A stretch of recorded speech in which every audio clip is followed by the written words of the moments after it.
So మొత్తానికి Narsampet municipality chairperson Gunti Rajani Kishan పైన ఆ పార్టీకి సంబంధించిన బీఆర్ఎస్ పార్టీ కౌన్సిలర్లే తిరుగుబాటు జెండా ఎగరవేశారు.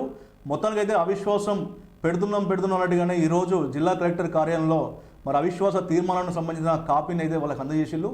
సో మొత్తానికి చైర్పర్సన్ మార్చితే అభివృద్ధి జరుగుతుందా? ఏం జరుగుతుంది? మరి పేరు మారుతుంది, వాళ్ళ పార్టీలో ఉన్నటువంటి కౌన్సిలరే ఇంకొకరు అవుతారు తప్ప ఇంకా వేరే ఏమైనా వస్తుందా అని వాళ్ళు కాంగ్రెస్ పార్టీకి సంబంధించినటువంటి నేతలు ప్రశ్నిస్తున్నారు. ఈ సమయంలో చైర్పర్సన్ మార్చడం వెనుక ఉద్దేశం ఏంటి? కౌన్సిలర్లు తిరుగుబాటు ఎందుకు ఎగరవేసిళ్ళు? ఇంకా ఎన్నికలకు ఎన్ని కాలం ఉన్నాయి, ఎంత కాలం ఉంది, ఎన్ని సంవత్సరాలు ఉన్నాయి? ఇప్పుడు చైర్పర్సన్ను ఈ తరుణంలో మార్చడం వెనుక ప్రధాన ఉద్దేశం ఏంటి అనేది